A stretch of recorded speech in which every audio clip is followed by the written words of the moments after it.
Oi, gente! Bem-vindos mais uma vez aqui no canal. Você sabe a diferença entre carro híbrido e elétrico?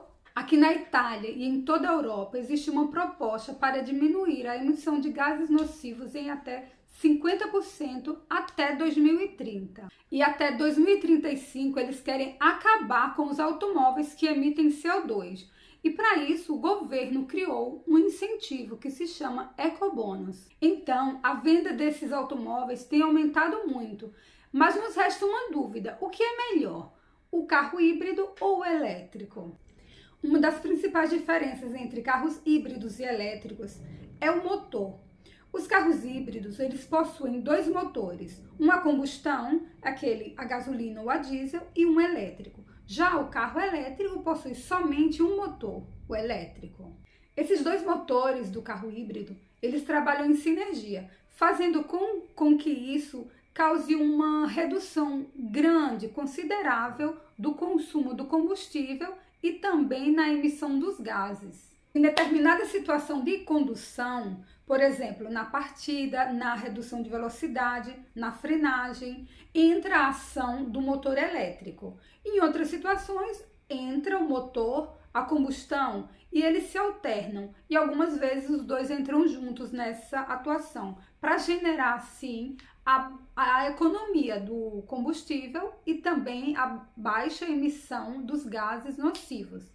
O resultado é que o carro consome muito menos, principalmente nos centros urbanos, onde ocorrem muitas paradas.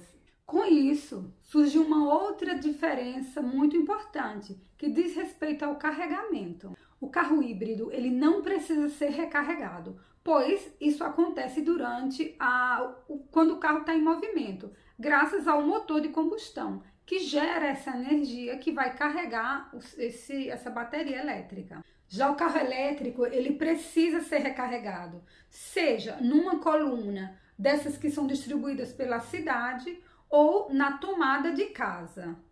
E isso requer, muitas vezes, geralmente, horas para ser carregada. Pois é, por essas razões, os carros híbridos têm sido preferência, porque o tempo de recarga do carro elétrico faz perder muito tempo. Também encontrar essas colunas de recarga, pois ainda não se encontra tão facilmente como um posto de gasolina, por exemplo, que praticamente em cada esquina a gente vê um. É muito difícil e esse tempo que você tem que ficar esperando. Outra coisa muito importante que tem que ser observado quando vai comprar um carro elétrico é a autonomia da bateria, pois muitas vezes, observando um pouco, as baterias, algumas, elas não chegam a 300 quilômetros e outras não passam de 500 quilômetros de autonomia. Então, isso é uma coisa importante que deve ser observada no momento que for escolher o seu carro.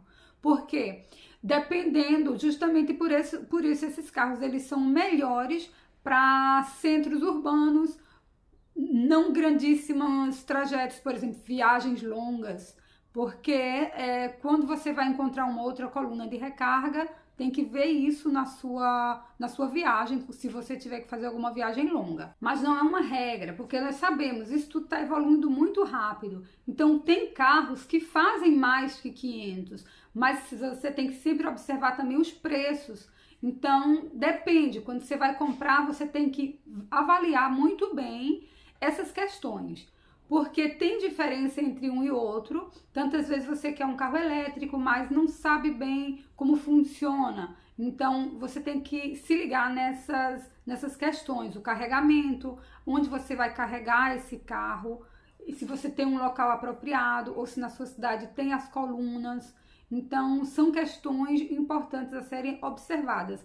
E a autonomia dessa bateria, desse motor, quanto tempo essa bateria vai ficar ali carregada, quanto você pode girar até que ela venha a precisar ser recarregada novamente. Então, são questões importantes que não podem ser esquecidas no momento da compra do seu carro. Outra coisa, vocês sabiam que existem 4 tipos de motores híbridos? É exatamente isso. Então, quando você for comprar o carro, você também precisa entender qual é o tipo de híbrido. Alguns tem um que economiza mais, Tem outro híbrido que, mesmo sendo híbrido, coloca a tomada para carregar. Então, tem essa diferença também. Não é um híbrido, é tudo igual. Cada um desses 4 tem uma maneira diferente de agir, de funcionar. Então, isso é muito importante entender um pouquinho sobre isso. Pessoal, eu vou ficando por aqui. Espero que vocês tenham gostado desse vídeo. E se você ainda não me segue, eu peço que clique aí no botãozinho de inscrever, clique no sininho para receber as notificações, tá bom? Então, deixo um beijo para vocês, fiquem com Deus e até a próxima.